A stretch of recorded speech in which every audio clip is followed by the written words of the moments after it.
PF ಹಣ ಹಿಂಪಡೆಯುವ ನೀತಿಯಲ್ಲಿ 11 ಬದಲಾವಣೆ. ಇಪಿಎಫ್ಒ 3.0 ನಿಯಮ ಜಾರಿ. ನಮಸ್ಕಾರ ಸ್ನೇಹಿತರೆ, ಉಪಯುಕ್ತ ಮಾಹಿತಿ ಚಾನಲ್ಗೆ ಸ್ವಾಗತ. ಪಿಎಫ್ ಹಣ ಹಿಂಪಡೆಯುವ ನೀತಿಯಲ್ಲಿ 11 ಬದಲಾವಣೆ. ಇಪಿಎಫ್ಒ 3.0 ನಿಯಮ ಜಾರಿ ಮಾಡಲಾಗಿದೆ. ಕೆಲಸ ಬಿಟ್ಟ ಬಳಿಕ ಹಣ ಪಡೆಯಲು ಇದ್ದ ನಿಯಮಗಳಲ್ಲಿ ಸಡಿಲಿಕೆ, ಹಣ ಪಡೆಯುವ ವಿಧಾನ ಸರಳೀಕೃತ ಸೇರಿದಂತೆ ಮಹತ್ವದ ಬದಲಾವಣೆ ಮಾಡಲಾಗಿದೆ. ಇಪಿಎಫ್ಒ 3.0 ನೀತಿ. ಈ ನೀತಿ ಜಾರಿಗೆ ತರಲಾಗಿದೆ. ಹೊಸ ನೀತಿಯಲ್ಲಿ ಪಿಎಫ್ ಹಣ ಹಿಂಪಡೆಯುವಿಕೆ ಸೇರಿದಂತೆ ಹಲವು ನೀತಿಗಳಲ್ಲಿ ಸಡಿಲಿಕೆ ಮಾಡಿ ಪಿಎಫ್ ಸದಸ್ಯರಿಗೆ ಸುಲಭವಾಗಿ ಹಾಗೂ ಅಗತ್ಯಕ್ಕೆ ತಕ್ಕಂತೆ ಹಣ ಪಡೆಯಲು ನಿಯಮ ರೂಪಿಸಲಾಗಿದೆ. ಕಾರ್ಮಿಕ ಸಚಿವ ಮನ್ಸುಖ್ ಮಾಂಡವಿಯಾ ನೇತೃತ್ವದಲ್ಲಿ ಈ ಬದಲಾವಣೆ ತರಲಾಗಿದೆ. ತಕ್ಷಣವೇ 75% ಹಣ ಪಡೆಯಲು ಸಾಧ್ಯ. ಹೊಸ ಪಿಎಫ್ ನೀತಿ ಪ್ರಕಾರ ಉದ್ಯೋಗ ತೊರೆದ ತಕ್ಷಣವೇ ತಮ್ಮ ಪಿಎಫ್ ಹಣದ 75% ಮೊತ್ತವನ್ನು ಹಿಂಪಡೆಯಲು ಸಾಧ್ಯವಿದೆ. ಇನ್ನು ಸಂಪೂರ್ಣ ಮೊತ್ತವನ್ನು 12 ತಿಂಗಳ ಬಳಿಕ ಪಡೆಯಲು ಸಾಧ್ಯವಿದೆ. ಹಳೆ ನಿಯಮದಲ್ಲಿ 1 ತಿಂಗಳ ಬಳಿಕ 75% ಹಾಗೂ ಇನ್ನುಳಿದ 25% ಮೊತ್ತವನ್ನು 2 ತಿಂಗಳ ಬಳಿಕ ಪಡೆಯಬಹುದಾಗಿತ್ತು. ಪಿಂಚಣಿ ಹಣ ಪಡೆಯುವ ನಿಯಮ. ಉದ್ಯೋಗ ಕಳೆದುಕೊಂಡ ಬಳಿಕ ಪಡೆಯುವ ಪಿಂಚಣಿ ಹಣ ಅವಧಿ ವಿಸ್ತರಣೆ ಮಾಡಲಾಗಿದೆ. ಈ ಹಿಂದೆ ಕೆಲಸ ಕಳೆದುಕೊಂಡ ಬಳಿಕ ಅಥವಾ ತೊರೆದ 2 ತಿಂಗಳ ಬಳಿಕ ಪಿಂಚಣಿ ಹಣ ಪಡೆಯಲು ಅರ್ಹವಾಗಿತ್ತು.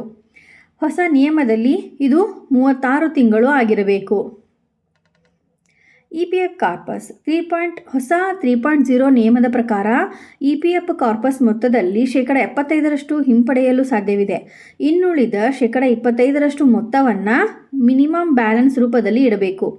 3 ತಿಂಗಳ ಬೇಸಿಕ್ ವೇಜಸ್ ಅಥವಾ ಡಿಎ ಹಿಂಪಡೆಯುವ ನಿಯಮದಲ್ಲಿ ಹೆಚ್ಚಿನ ಬದಲಾವಣೆ ಮಾಡಿಲ್ಲ. ಪ್ರಾಕೃತಿಕ ವಿಕೋಪ. ಕೆಲ ತುರ್ತು ಸಂದರ್ಭದಲ್ಲಿ ಪಿಎಫ್ ಹಣ ಹಿಂಪಡೆಯುವ ಮಿತಿ 5,000 ರೂಪಾಯಿ ಅಥವಾ ಉದ್ಯೋಗಿಯ ಪಿಎಫ್ ಕೊಡುಗೆ 50% ಹಣ. ಇದರಲ್ಲಿ ಯಾವುದು ಕಡಿಮೆ ಮೊತ್ತ ಅದು ಹಿಂಪಡೆಯಬಹುದಿತ್ತು. ಆದರೆ ಇದೀಗ ಯಾವುದೇ ಅಲ್ಪ ಪ್ರಮಾಣ ಅಥವಾ ಪಾರ್ಷಿಯಲ್ ಮೊತ್ತ ಪಡೆಯಲು ಕನಿಷ್ಠ 12 ತಿಂಗಳು ಆಗಿರಬೇಕು. ವೈದ್ಯಕೀಯ ತುರ್ತು ಅಗತ್ಯ. ಈ ಹಿಂದೆ ವೈದ್ಯಕೀಯ ತುರ್ತು ಅಗತ್ಯಕ್ಕಾಗಿ ಉದ್ಯೋಗಿಯ ಪಿಎಫ್ ಕೊಡುಗೆಯಿಂದ 6 ತಿಂಗಳವರೆಗಿನ ಬೇಸಿಕ್ ವೇಜಸ್ ಡಿಎ ಮೊತ್ತ ಪಡೆಯಲು ಸಾಧ್ಯವಿತ್ತು. ಈ ನಿಯಮವನ್ನು ಉಳಿಸಿಕೊಳ್ಳಲಾಗಿದೆ. ಆದರೆ ಉದ್ಯೋಗಿ ಕನಿಷ್ಠ 12 ತಿಂಗಳ ಸೇವೆ ಸಲ್ಲಿಸಿರಬೇಕು ಎಂಬ ನಿಯಮ ತರಲಾಗಿದೆ. ಶಿಕ್ಷಣ, ಮದುವೆ. ಶಿಕ್ಷಣ ಹಾಗೂ ಮದುವೆಗಾಗಿ ಈ ಹಿಂದೆ 7 ವರ್ಷ ಪೂರೈಸಿರುವ ಉದ್ಯೋಗಿ 50% ಮೊತ್ತವನ್ನು 3 ಬಾರಿ ಶಿಕ್ಷಣಕ್ಕಾಗಿ, 2 ಬಾರಿ ಮದುವೆಗಾಗಿ ಹಿಂಪಡೆಯಬಹುದಿತ್ತು. ಆದರೆ ಹೊಸ ನೀತಿಯಲ್ಲಿ 10 ಬಾರಿ ಶಿಕ್ಷಣಕ್ಕೆ, 5 ಬಾರಿ ಮದುವೆಗೆ ಪಡೆಯಲು ಸಾಧ್ಯವಿದೆ. ಇದೇ ರೀತಿ ಮಾಹಿತಿಗಾಗಿ ನಮ್ಮ ಚಾನಲನ್ನು ಸಬ್ಸ್ಕ್ರೈಬ್ ಆಗಿ ಮತ್ತು ಶೇರ್ ಮಾಡಿ. ಧನ್ಯವಾದಗಳು.